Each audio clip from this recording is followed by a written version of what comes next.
Iya bang, sebentar bang. Mahfud dulu dong bang, jangan pindah-pindah bang. Nggak baik bang. Apa kita tidak sedih seorang pimpinan MK, lembaga hukum loh bang. Profesor doktor loh bang. Tadi seperti dia ketua KPK. Seperti dia Kapolri. Seperti dia Jaksa Agung. Equal. Jangan katakan nggak ada itu pidana gratifikasi. Dia juga pesakitan. Maaf. Equal lah. Ya. Kenapa Pak Borot mengatakan bahwa dia seolah Jaksa Agung sekaligus juga hakim? Yang saya mau tanyakan, indah sekali sahabat saya Komisioner Yasin. Kami baru mendengar dari dia saja. Belum lagi dari yang lain. Itu baru komisioner. Lembaga penegakan hukum independen. Harus negarawan. Sahabat saya Mahfud, walaupun suka ngerasain saya, tidak negarawan. Dia masih teringat dia pernah di partai politik. Itu udah gaya politisi. Sama saja dengan gaya orang Senayan, mirip si Poltak Raja Minyak. Nggak boleh bang. Kaitan ya. Sebenarnya ada Ruhut datang aja, jangan tapping. Ini kan merugikan dia.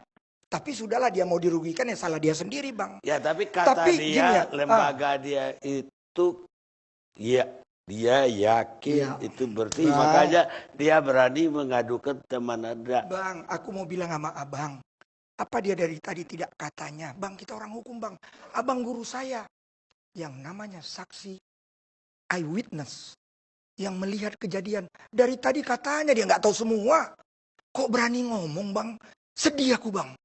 Kita negara hukum bang. Jadi Buru dibilang apa sama dia kok Buru tersinggung banget sama dia? Ruhut ngapain didengar? Pelawak. Ruhut ngapain didengar? Bodoh. Ruhut itu saya ragukan kualitasnya. Maaf bang, alumni Universitas Pajajaran Bandung. Ruhut Sitompul. Dia alumni dari mana? Tanya sama dia bang. Maaf aja bang. Ya, saya tidak mau merasani dia bang. Ya, maaf bang. Ya, jadi sebentar. Dewan Kehormatan berbicara etika. Apa urusannya Mahfud dengan etika Partai Demokrat? Dia bukan Demokrat. Tapi disinilah saya bangga dengan Ketua Dewan Pembina saya. Berbicara etika, Pak Amir Samsudin sudah bicara kemarin. Etika.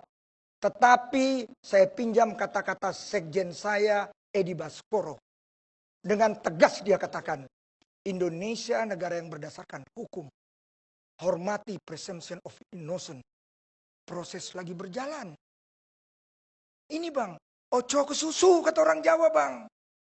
Karena itu bersabarlah, KPK lagi kerja. Ya, perkaranya udah masuk KPK. Memang itu asas agar kita tidak terburu-buru menganggap orang bersalah. Anggapan tidak bersalah. Tapi juga kalau udah di dalam proses hukum, itu asasnya jadi seimbang, Buru. Artinya belum tentu bersalah dan juga belum tentu benar. Iya. Yang saya ingin tahu sekarang dalam hal etika tadi, menurut minggu lalu tegas-tegas mengatakan nggak ada etika terlanggar. Sebagai tim investigasi. Saya tim pencari fakta masalah hukum. Etika Dewan Kehormatan. Di situ ada Bang Amir. Aku bukan urusan etika. Aku orang hukum. Indonesia negara yang berdasarkan hukum. Di dunia ini semua negara berdasarkan hukum. Nggak ada berdasarkan etika bang. Jadi, maaf bang.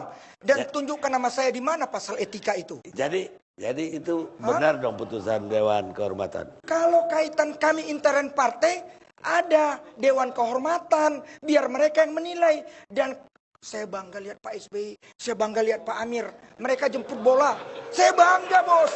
Tapi jangan campuri rumah tangga saya. Maaf bang ya. Yang saya ingin sampaikan. Saya ingin bilang sama abang. Dia MK.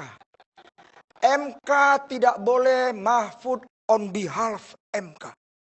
Mereka komisioner ada 9 orang. Sebelum dia ketemu Pak SBY, terang benderang dia bilang. Dia datang sendiri. Setelah itu rame sekarang baru dia kumpul yang 8 lagi. Sudah melanggar hukum. Bang, sebentar bang. Maaf bang. Bang, kita ini semua lawyer. Ada yang kasih duit. Gelap gulita nggak tahu masalah. Bang, gratifikasi bang. Tapi bisa bilang 100 berapa dolar bang. Udah dihitung-hitung bang. Melanggar lagi bang. Baik pemirsa, kita makasih, Bang. sudah Bang. berjeda.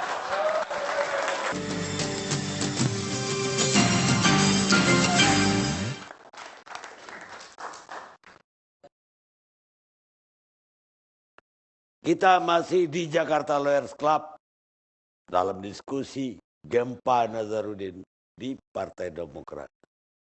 Saya mau ke Sekretaris Jenderal Dewan Kehormatan. Pak Amir mengambil keputusan atau ikut dalam rapat mengambil keputusan dan kemudian mengumumkan. Apa yang terbukti sampai harus berhenti jadi bendara? Terima kasih. Lebih baik saya tegaskan dulu kehadiran saya di sini bukan di dalam kapasitas atau atribut Sekretaris Dewan Kehormatan. Saya adalah peserta diskusi daripada Jakarta Lawyers. Anggota Jakarta Lawyers. Betul. Baik. Ya, itu Maka saya. pengurus loh. Jadi saya sebelum menjawab apa yang ditanyakan oleh Pak Karni, Founders. ya, saya coba menyampaikan satu pendapat dan satu penjelasan. Dari wawancara Pak Karni dengan Pak Mahfud tadi, terlihat benar kepolosan seorang Mahfud. Ya. Kebetulan beliau itu adalah guru saya. Apa gara-gara guru Pak Amir? Bukan karena guru saya. Kepolosan seorang guru yang kebetulan sekarang ini menjabat sebagai ketua Mahkamah Konstitusi. Dikombinasikan dengan sikap gampang mudah menyampaikan pendapat dari Pak Yasin. Sebetulnya kalau mau lebih hati-hati dan teliti, penyerahan sejumlah uang yang jumlahnya besar itu. $120 Singapura itu jumlahnya besar. Yang biasa dikategorikan gratifikasi itu kan biasanya hadiah perkawinan, pemberian uang dengan batas jumlah yang sangat kecil. Sehingga kalau dengan cara sederhana kemudian disimpulkan oleh KPK sendiri bahwa ini tidak ada pidana, belum apa-apa sudah berbicara tidak ada pidana, di situ tidak terlihat adanya sikap sungguh-sungguh dari KPK untuk mengelola informasi, mengelola data yang disampaikan oleh Pak Mahfud, ya, bahwa ini ada persoalan serius. Seyogianya dilakukanlah penyelidikan dulu, jangan belum apa-apa sudah membuat statement ini. Karena statement inilah kemudian mungkin juga yang menjadi pegangan seorang yang awam korupsi seperti Pak Mahfud ini. Gitu ya. Jadi sebetulnya kalau ada langkah-langkah serius tadinya, tidak usah banyak statement, tetapi kejar, gali motif pemberian uang. Itu apa? Tidak mungkin orang menyerahkan uang sejumlah besar itu tanpa maksud apapun. Saya rasanya Pak Amir sangat tidak sependapat yakin. dengan saya tadi bahwa tidak mungkin Tempua bersarang rendah. Kira-kira demikian. Itu pendapat saya. Kemudian masalah penjelasan ada dua hal yang ingin saya mukakan. Yang disampaikan oleh adik saya, Ruth Sitompul tadi. Ya, dia berbicara masalah tim investigasi. Saya kira mungkin niatnya baik. Tetapi tampilannya ke publik itu bukan tim investigasi. Di situ terlihat bahwa tim pembela, tim advokasi sebetulnya dari orang yang sedang di dalam proses penyelidikan etika Dewan Kehormatan. Sehingga banyak yang bertanya-tanya. Ya, banyak yang bertanya-tanya. Bagus juga beliau sampaikan malam ini seperti itu. Tetapi begitulah kira-kira yang terjadi sehingga saya perlu berhalo-halo dengan ketua fraksi. Kenapa ada keadaan seperti ini? Karena Kenapa ada negara dalam negara? Oh tidak juga. Saya tidak mengklaim itu bahwa kami lebih tinggi posisinya daripada teman-teman di fraksi. Tidak ada perasaan seperti itu. Yang terakhir penjelasan saya mengenai apa yang disampaikan oleh Pak Karni tadi. Bahwa Amir, sebetulnya dia tidak katakan Amir itu rajanya koruptor, tidak. Dia cuma katakan Induk, begini. bukan raja, induk. Dia katakan begini, kalau saya tidak salah yang dia sampaikan, bahwa dia akan membongkar semua betapa etika itu, bahkan seorang Amir Samsudin sendiri yang adalah sekretaris Dewan Kehormatan, itu banyak melanggar etika karena banyak menangani kasus-kasus BLBI, satu. Kedua, bahwa Amir Samsudin itu melobi Hakim Agung dengan membawa bendera Partai Demokrat. Ya, ini adalah karena dia sudah lempar ke ranah publik, maka kepada dia kemudian saya berikan beban pembuktian untuk membuktikan, tidak usah dia buktikan 100%. 10% saja dari apa yang dia tuduhkan kepada saya itu dia bisa buktikan, itu akan sangat saya hargai. Tetapi saya tidak ingin secara emosional bereaksi dan sebagainya, walaupun keluarga besar Amir Samsudin sudah boleh katakan terbakar dan mendidih, tetapi kita sebagai orang yang sudah umur, sudah tua seperti ini, lebih baik mendinginkan. Oleh karena itu saya bebankan kepada dia.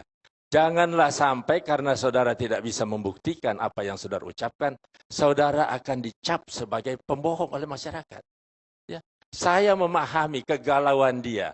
Saya memahami ketidakbahagiaan dia oleh putusan yang dia dapatkan semalam. Tapi ini manusiawi.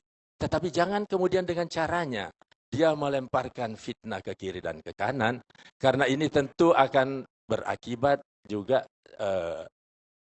bisa ada konsekuensi hukum yang bisa melibatkan dirinya. Nah, itu ya, tapi tidak hanya Pak Amir kan yang dituduh, petinggi-petinggi Demokrat lain juga dituduh. Saya tidak mau terlalu memperdulikan mengenai yang lain-lain. Kalau dia ada data, kenapa? Pak SBY sendiri mengatakan, kalau ada data silahkan. Ya, di depan Nasar itu sendiri disampaikan seperti itu. Kalau saudara ada data silahkan diproses melalui jalur hukum. Beliau tidak pernah ragu masalah. Habir di luar sekarang, seolah-olah di Partai Demokrat itu udah saling menyerang. Ada Dewan Kehormatan, ada tim investigasi, ada pemecatan, ada serangan balik ke petinggi Demokrat. Saya kira itu semuanya hanya sementara saja. Insya Allah semuanya sementara, semuanya akan kembali menempatkan posisinya masing-masing. Dewan Kehormatan dengan langkah yang dia lakukan kemarin ini, setidak-tidaknya akan menjadi satu catatan. Bagi Demokrat sendiri, ya, bagi Demokrat sendiri, bahwa sekarang ini Dewan Kehormatan itu tidak sekedar atribut yang terpajang di anggaran dasar, anggaran rumah tangga, tetapi bisa berbuat sesuatu. Gitu. Tapi Pak Amir belum jawab pertanyaan yang pertama tadi. Apa yang terbukti dari pemeriksaan Dewan Kehormatan sampai Nazarudin harus diberhentikan walaupun KPK sendiri belum mengusutnya? Secara hukum, ya, secara etis apa yang terbukti? Saya tetap konsisten dengan apa yang saya jelaskan semalam pada waktu pengumuman, bahwa detail daripada pelanggaran etika tidak kami buka ke ranah publik. Itu adalah berdasarkan pedoman pemeriksaan kami itu dilakukan secara tertutup dan rahasia. Adapun hasilnya, putusannya itulah yang kami publikasikan. Tapi dengan memeriksa orangnya? Dengan memeriksa orangnya. Dan orangnya mengakui apa yang dituduhkan Dewan Kehormatan? Tentu saja lebih banyak tidak mengakui. Tetapi pengakuannya yang terperiksa ini tidak menjadi pegangan bahwa itulah yang menentukan. Ya. Kami lima anggota Dewan Kehormatan ini punya juga nurani, punya keyakinan masing-masing yang kemudian diplenokan dan menjadi bulat pendapat di dalam menciptakan putusan itu. Tapi apa ada masuk ke Dewan Kehormatan informasi-informasi lain bahwa gerakannya bendara umum ini tidak hanya di Sesmenpora, tapi juga di lembaga-lembaga lain? Memang berbagai masukan dari mana-mana ya, tetapi kembali saya ingatkan bahwa kalau masukannya itu hanya karena umpamanya proses hukum seorang Mindoro Salina Manuru, menukar BAP-nya dan sebagainya, itu tidak kami jadikan, tidak terlalu kami perhatikan. Kenapa? Ya karena bukan sumbernya dari penegak hukum dan itu ranah hukum.